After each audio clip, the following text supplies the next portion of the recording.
So a very good morning from Los Angeles Union Station, and I was hoping to get a shot from outside until the leaf blower guy decided to start making a racket, as you can probably hear. So yeah, today we're doing the Coast Starlight all the way up to Seattle. So I've got my suitcase, bags and everything like that with me. So yeah, basically it's a 36-hour journey, but it's quite exciting. I've got a proper roomette and I've been really looking forward to this for quite a few months.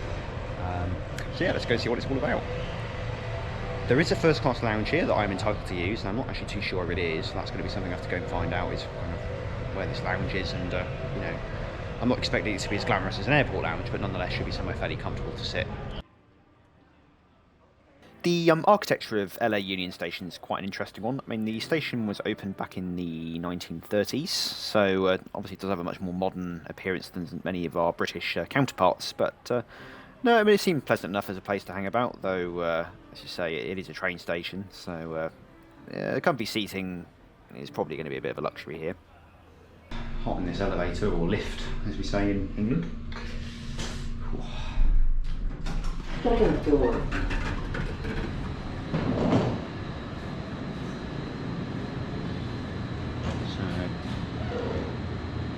Amtrak passengers in sleeping car accommodation with a same-day travel ticket, so as you can see. Right, so a little walk around the lounge. It was actually quite empty at this point, though it did get considerably busy towards the end of my visit. So yeah, there's some quite interesting artifacts in the lounge. There's some old paintings, and here we have a clock which appears to be from Victoria Station in London, or at least references it. I don't know whether it actually is or not. And yeah, a few Amtrak leaflets there, and the food offerings fairly basic. It is mainly pastries and things like that, and you can have obviously a coffee or glass of lemonade, Sprite, Coke, whatever you want to have. So it is pretty basic, but it'll get you going at least until you're on the train, and you can have your lunch later on in that morning. And just bearing in mind, I mean, it is a railway lounge. It's probably not going to compete with your airport lounge counterparts, but it's a nice, pleasant enough place to spend a couple of hours.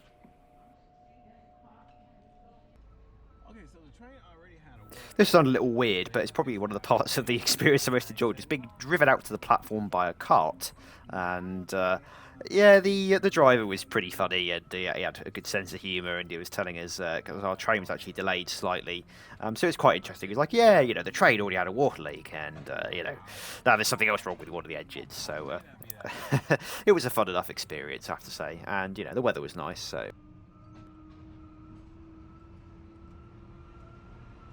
We eventually get out onto the platforms, and the driver will literally take you to the right place where the cars will actually stop. So I was actually in car 1430 in this case, so he pulled me out alongside, and obviously took the other passengers to wherever they were, whether they were sleeper or business class passengers.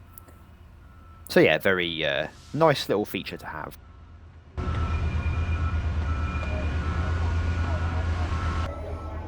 Oh, and be sure to leave a tip for your driver too. He did a good job. Okay, so we're here on the platform here at Union Station. There is a slight delay to the train, so we were supposed to be leaving at 9:51. However, we are now delayed until 10:30, apparently due to some engine issues. So yeah, got a bit of a wait here. But it's nice to see some of the other trains sort of about on the platform, watching where they're hauled. It's quite interesting. So yeah. Much more pleasant experience than the flight delay was the other day anyway, I will give it that, and at least the weather's nice, so I'm not complaining too much. To be fair, it wasn't too long until the trains pulled alongside us, so as you can see we have the Superliner cars being pulled onto the platform now, and yeah, we literally board in the next 5 minutes, so yeah, it was fairly small as far as delay was concerned.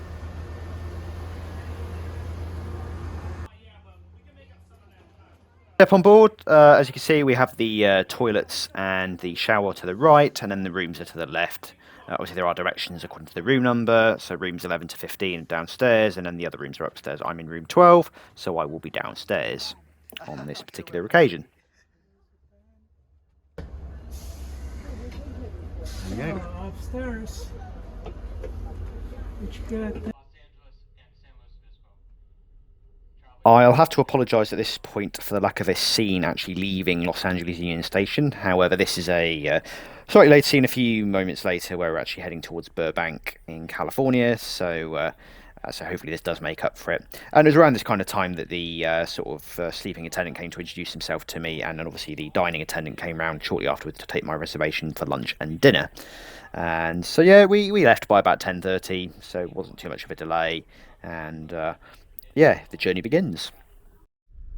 And shortly after that, we approached the first station stop, which is Burbank Airport in California. This is an interesting airport, as it is actually one of the few that do have some sort of connection to the railway in the United States. A lot of them seem to lack that feature. And as you would have seen, this is named after somebody called Bob Hope, who, having done a quick Google on Wikipedia, is some guy who is a comedian, born in London, died in Los Angeles, aged like 100 years old, and apparently appeared in more than 70 short and feature films, apparently. So yeah, I'll let Wikipedia do the rest of the talking. Right, so let's have a quick look at the room that we're in then. So this is called one of the roomettes, which is quite a comfortable space. So if you're only one person, there's plenty of space in here, though I think having looked at some of my fellow passengers, it does seem a little bit crammed if there's two of you, but I think for one person it's absolutely perfect. So but so there are actually two seats in the room, although this low one will convert into a bed, so later on this evening when I go to sleep, the sleeper attendant will convert this to a bed for me. There's obviously a coat hook there because I've got my coat hung up on there, though I don't really need to wear it, to be honest. There's another one here. And this is actually the closet as well, so if you're storing any bits of clothing or anything, you can pop it in there. Though I haven't personally chosen to use that, as my suitcase is literally just out in the hall there, so I'll just go and grab stuff out of my suitcase as and when I need it. You have got a power point there as well, so I've got my little adapter plugged in, air conditioning controls. Simi Valley now arriving. Simi Valley. Excuse that. We do have the control for the light as well, so a little reading lamp there if you choose to read a book. And obviously a couple of bottles of water as well. As you can see, we have just arrived in Simi Valley, hence the announcement. Some sort of car park there. Don't know what it is. And yeah, back on with the little tour of the room. So we've got like another reading lamp there, the attendant call button, and then obviously I think you've got the controls for the other lights as well in the room. So at night you might want to turn the main lighting off, for example. Yeah, got a couple of areas for storing stuff as well, and then as you say, you've got the air conditioning controls as well, so if you wish to turn the vent off, that will turn the air conditioning off. So there you go.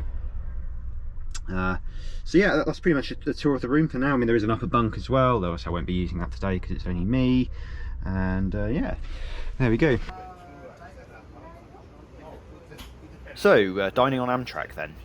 You will find it's actually in a communal layout, so you'll be sat at tables most likely with some strangers, but that's actually one of the best parts of the experience in my view. You have a good menu of choices, so as you can see there's basically a full meal service, so you are entitled to I believe you can have 2 courses for lunch, and then you can have a 3-course dinner in the evening. So yeah, well, pretty much everybody on my table opted for the natural Angus burger with kettle chips, and there's a bit of bacon on there as well. So yes, a very unhealthy start to the day, but it was delicious, and the Sprite to go along with it was very welcome given the weather was pretty hot outside too. For dessert, it was the cheesecake, and again this was delicious, albeit a very big serving as well, so I'm sure my I'm going to have to be making up for this when I get back home at the gym, I think, but no, it was delicious. Very good for a train, I'd say.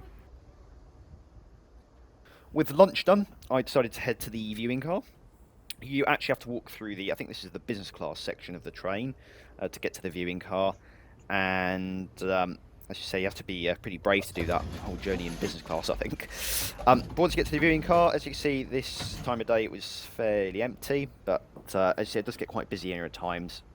The seating is on a first come, first served basis, and once you're sat down, you can spend as long as you like here. There's no limit on the time when I was travelling.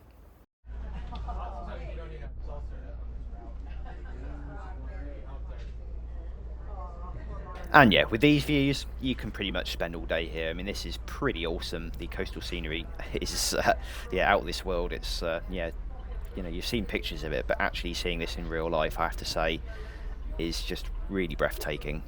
Definitely go and see this.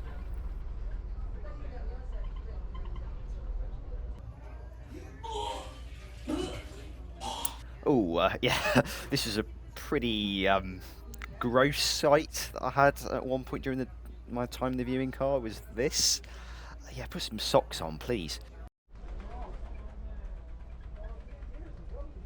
Yeah, so there's a variety of seating options. There's kind of seats for couples and sort of seats for families at tables and things as well.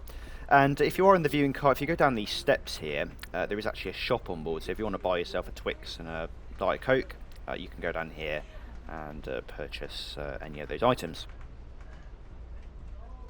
Right, so down we go into the shop area, and there's a few boxes there all over the seats.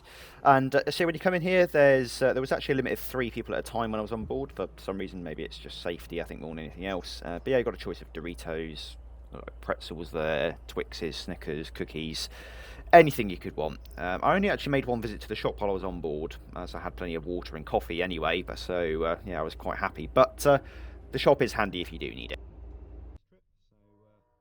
And shortly after this, I went back to my room as we were approaching the second smoke stop of the trip, or the first one I actually managed to get off at, which is San Luis Obispo in California. So I thought I'll go and get my shoes on and stuff, proper shoes rather than my flip-flops, ready before we go. And yeah, as you can see, we're just pulling into San Luis Obispo now. Get off the train, and it's around about 5 minutes you have to walk around. So I'd just say keep yourself reasonably close to the train. Don't go venturing too far because Amtrak will not wait for you.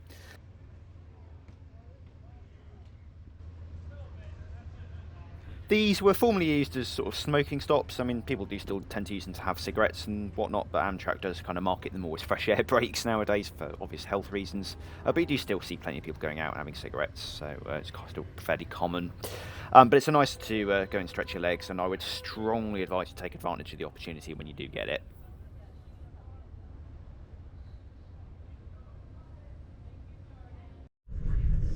And before long, that was the first smoke stop over and done with. So I'd say they are only about 5 minutes, but that 5 minutes really does help break up the journey quite a lot. And yeah, we're back on our way now, venturing through the California sort of, I guess you say, countryside again.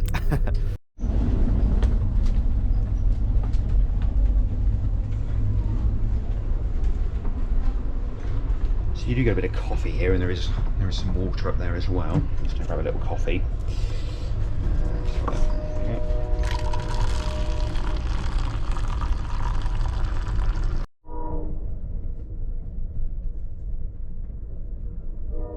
As we started venturing further north, the scenery kind of changed more from coastal to more like kind of rural farmland now. And yeah, this is one of the great things about this route, is there's so many different variations of the scenery, from coast to farmland to mountain scenery that we'll see later on as we get into Oregon.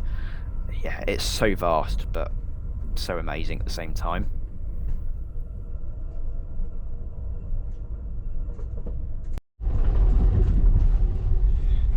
So 65 miles per hour, that's probably the quickest that we've been, and I can't imagine it's going much quicker than that on this trip, because obviously the average speed of most Amtrak long distance services like this is probably about 45 miles per hour. So yeah, as you say, it's a very different experience to Europe, I suppose, where I say a lot of our trains will do 125 miles per hour on, you know, these longer distance services in America. They're slower, but more exciting in a lot of ways.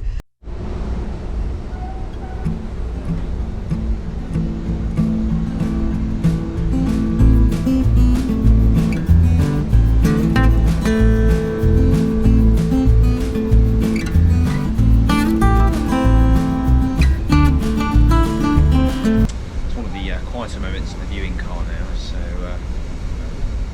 yeah, so it was really busy at first when sort of first boarded the train, but I'm imagining a lot of people have probably gone to sleep or something, so yeah, it's definitely a lot quieter now, but really relaxing, and it's nice way to get, because obviously because I'm on the bottom floor of the train, you don't tend to see as much, so actually coming up to the viewing car is really nice for us. And you know, I was actually told you can spend as much time as you want here. I think there was a time when they had limits during the COVID stuff, but now you can literally sit here all day if you want to, and just watch the views. So yeah, I'm just here watching all the rural California terrain. It's pretty awesome.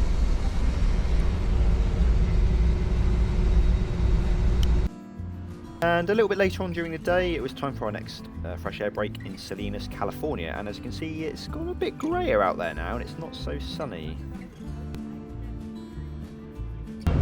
So yeah, Salinas, California, and it is absolutely freezing here. I mean, it's got to be the coldest it's been in ages. I mean, it's not even this cold in the UK at the moment. So yeah, wearing shorts. It's probably a bad choice here. It is really cold. Well, rather than being a typical Brit and complaining about the weather, I thought I should get back on the train and go and have some dinner, because that will definitely warm us up. For dinner, I went for the lighter option and had the vegetarian bolognese, and that was, again, very delicious, very nice, and it was kind of the light option I wanted after having had that heavy burger earlier today. Oh, that was before I realised there was a chocolate torte on the menu and decided to have that for dessert. And as you can see, it tastes how it looks. It's very rich, but very nice. Yeah, don't worry, I will be back at the gym as soon as I get home. Absolutely, I will be.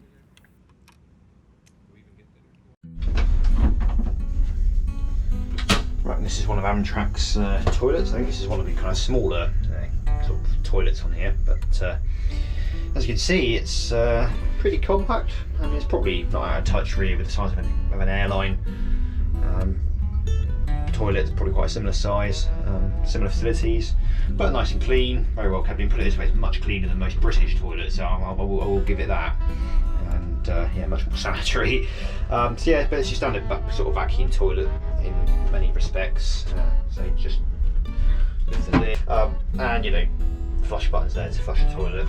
And yeah, so just make sure you do lock the door. There's nothing worse when people don't do that, but there is like a little light that's supposed to come on. I don't think I can sort of see it, and that'll tell you that the door's locked. It's the door. And of course there are toilet seat covers as well if you don't want to you know, share the same plastic surface of your bum with the rest of the passengers. But yeah, no, otherwise not a bad toilet really. Ooh. Right, back at the room, and I'm just going to close the door. So as you can see, the while I was out having my dinner, the attendants made my bed up for me, so very proactive, and so they've got the sort of bed sheets and stuff there, and I think that's my kind of duvet or blanket or whatever there to sleep with. So yeah, all ready to go. I'm just going to have the rest of my that is beer, by the way, in there. So I'm just going to finish that off, and then I'll get changed into some PJs, and yeah, we'll get off to sleep, I think, because it's pretty dark outside and there's not much else to see. Right, so I've got my pyjamas on. Obviously they're British Airways first class pyjamas. So yeah, pretty much ready to go to bed. I'm just going to put my bag away, grab my blanket out of there, and yeah, go to sleep. So good night.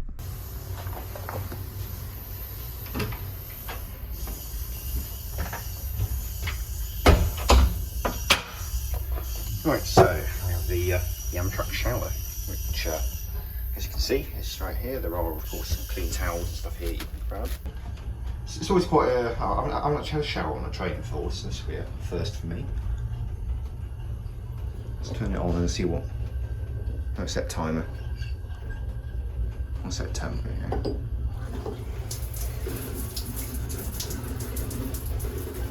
Let's say push button.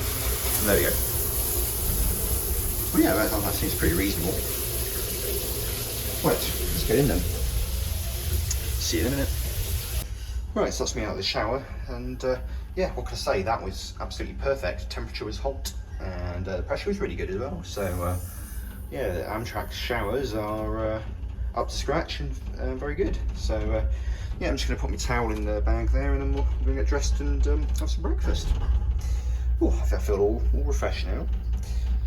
Right, so while I was getting ready and everything, I'm all dressed in my new clothes now. The attendants put the bed back into chairs for us, and yeah, let's go and have some breakfast and a cup of tea, I think.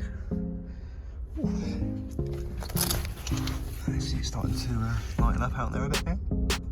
So yeah, breakfast time.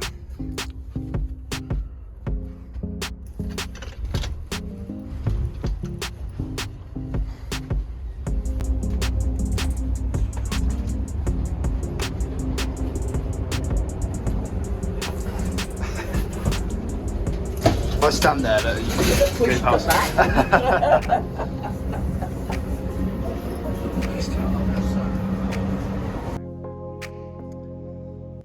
As I took my seat for breakfast, this was the view that greeted us, and yeah, it's pretty spectacular. Having a look at some mountain scenery. and shortly after we had our breakfast served. Unlike the lunch and dinner services, you do not require a reservation for breakfast. You can simply turn up any time. It is first come, first served.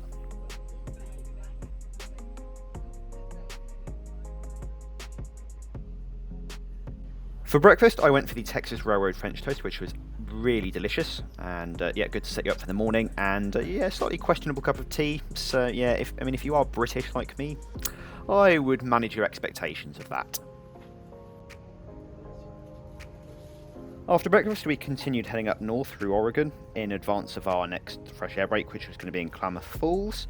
And as you can see, the scenery is very different as you get into Oregon. There's quite a lot of forestry that we're going to be going through today, and later on some reservoirs as well. So it's slightly different things to see, but nonetheless still very interesting.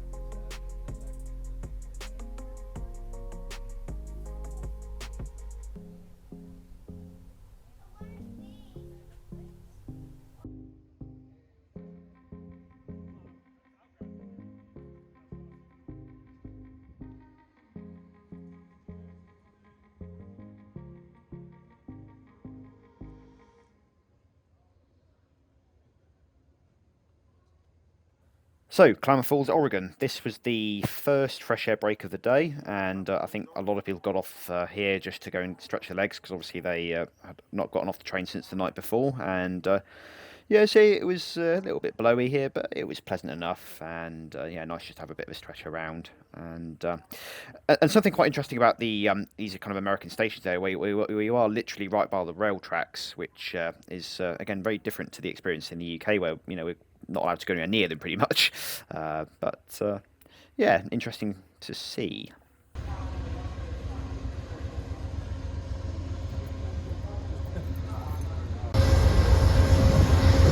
I'll take the chance to get close to the engine. It'll be a bit of a first time for me. Really cool.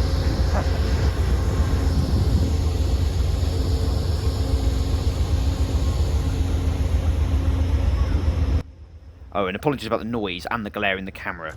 And I'm still an amateur at filming, by the way, but I am learning. So yeah, I thought I'd just take this chance to go and really get up close and personal with the engine, as it's pretty cool to see when you're from abroad.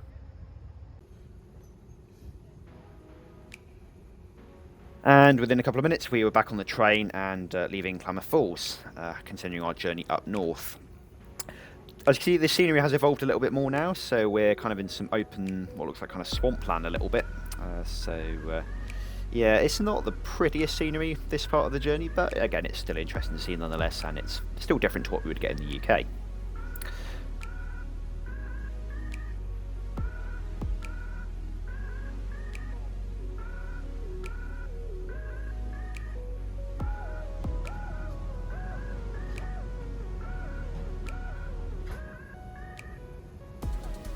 And one thing I would note as well, if you're sat on the left-hand side of the train like I was, the telephone cables seem to obstruct the view a little bit, which is a little bit weird.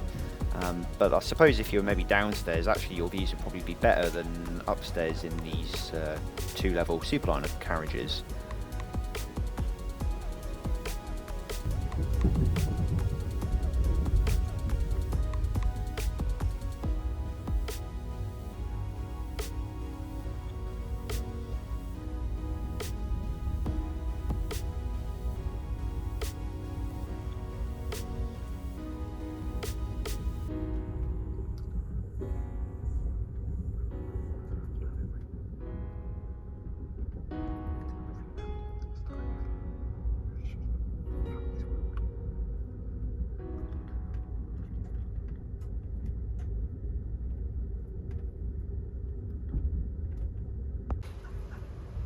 Well, I was getting a little bit hungry at this point, so I thought I'd go back and have some lunch. But I thought I'd go for salad today, as I was still a little bit full after the rather big meals I'd had yesterday, so I thought I'll just have the healthy option. Yeah, that was until I decided to have the chocolate torte for dessert again. Oh dear, this is going to be hard work at the gym when I get home, isn't it? Good God.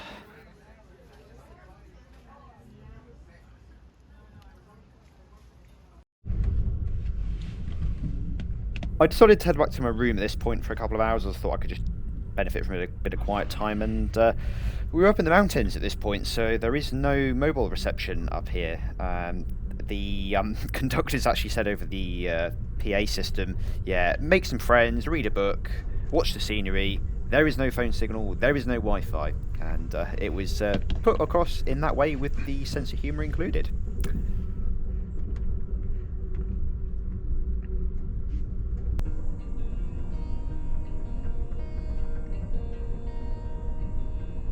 And as we proceeded back lower down, we were seeing some reservoir scenery. So as you can see, it's another example of the vastness of this route.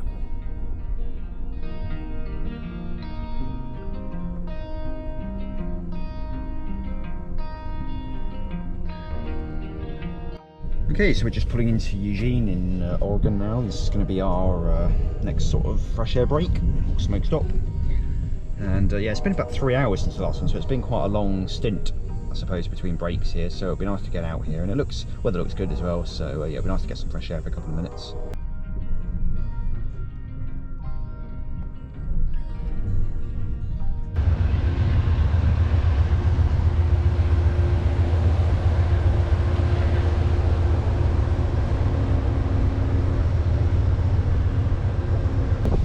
Yeah, the whole feel with Amtrak's just been breathtaking for me, really. So yeah, it's 14:31 there. I'm in car 14:30, which is the next one along. So sort of the closest to the dining car, which is down there, and then right at the end of the train is where the sort of coach class passengers sit. And they don't get access further up front here. Will be Albany, just about 45 minutes run time. Thank you. So yeah, what they were basically saying there is that, so we've just been to Eugene, had our fresh air break, but we are waiting for a freight train to pass us now before we can pull out of the station. And this is one of the things about American railways, is that the it's actually the freight companies that operate the railroads here. So you know, they kind of take advantage of that fact a little bit, and even though technically I think legally Amtrak is supposed to get prioritised, they don't. The freight companies own the railroads, so they kind of, you know, tend to make sure they get through first. So it's this kind of situation now where we have to wait at the station until the freight trains pass, and then obviously we can proceed on our way up to Albany, as the conductor said is going to be our next station stop.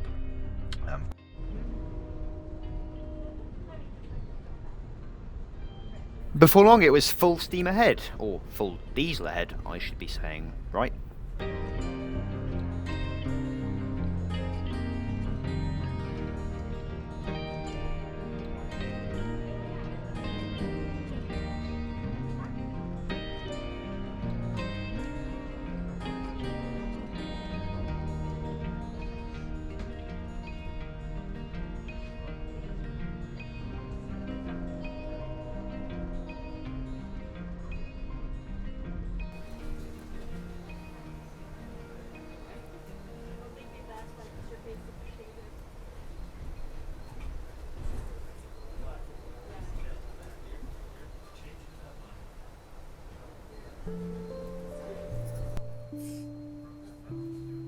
We were back in civilization before long, and yeah, this is Portland in Oregon that we are now approaching. This is quite an important stop in the grand scheme of things, as there are some staffing changes that do happen here. So as you say, the cafe downstairs gets closed off for a couple of moments while they do that. And yeah, there is something interesting we're going to have a look at when we arrive in Portland.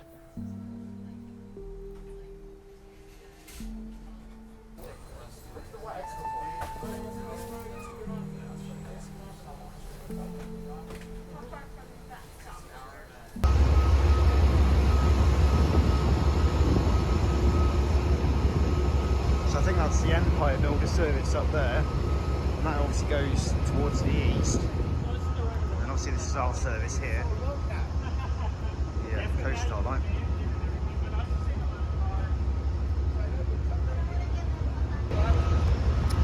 Obviously if I had a bit more time I'd go in and have a look around the station, but don't exactly want to get left behind, so we won't do that.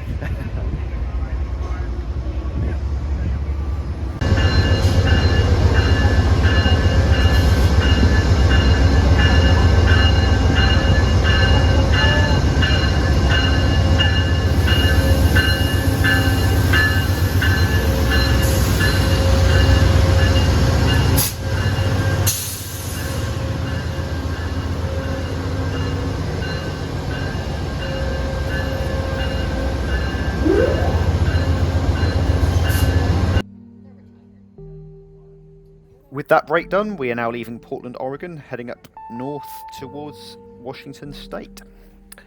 Interestingly, at this point, we had a representative from the National Park Service join the train. And yeah, he was giving us a little history tour as we continue up towards Seattle, which was, yeah, a little added bonus, I suppose. So yeah, hear a little bit of what he was telling us as we crossed the bridge.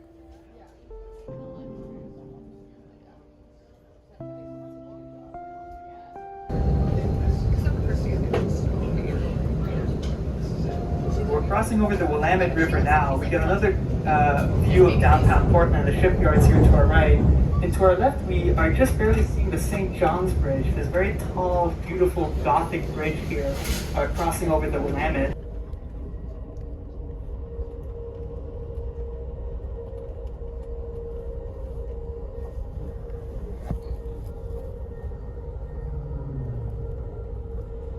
And yeah, we're now in Washington. We are actually racing against one of the interstates here, which goes up north, and yeah, it's really starting to feel a bit like the beginning of the end now.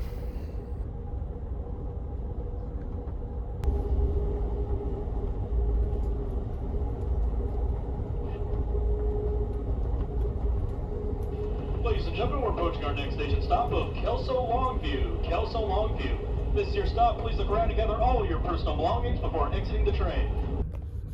Well, yes, this is Kelso Longview in Washington State, and yeah, I think it's high time we go and get some dinner.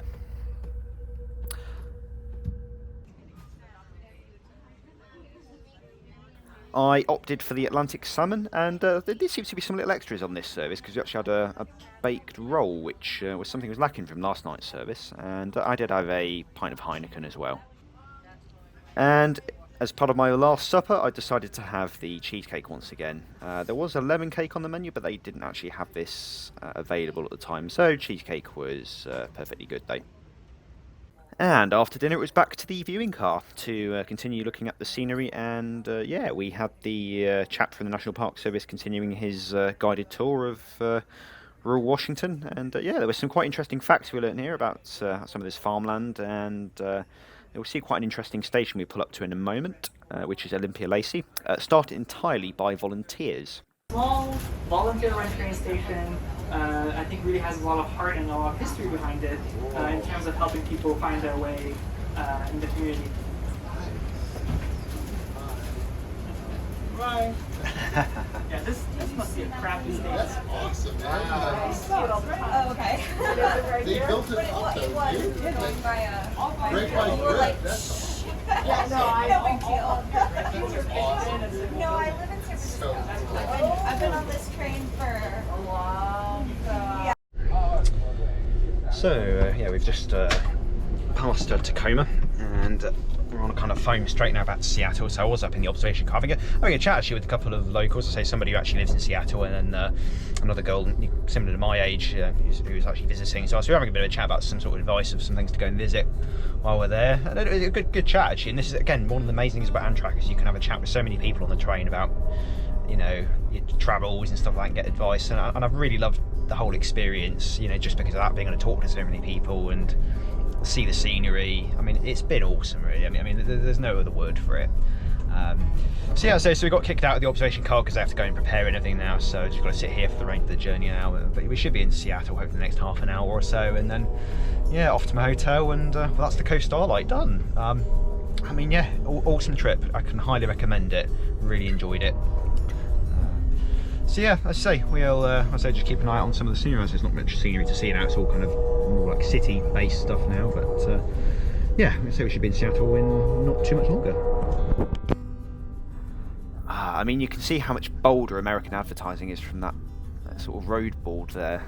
Yeah, very big contrast to our understated British style that we have in the UK.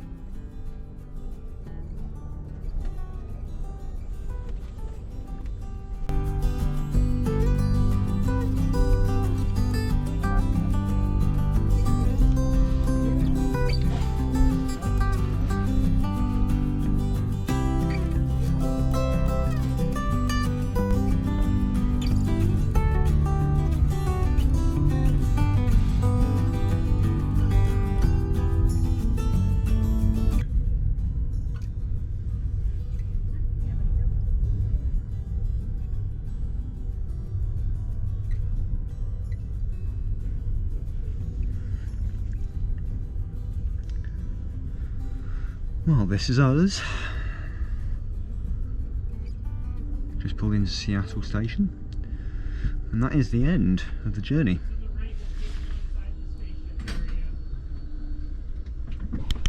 I mean, so you can check your luggage in, but I just left it on the rack here. It's simple just to grab it on the way out. And yeah, say the sleeping attendant will help you if you need it, get your luggage off, whatever. And yeah, don't forget to leave him a tip of $20 or so to show your appreciation. And yeah, he delivered a great service. Oh, thank you, sir. Appreciate it. To the right, we'll take you inside the car. Thank you so much. Thank you.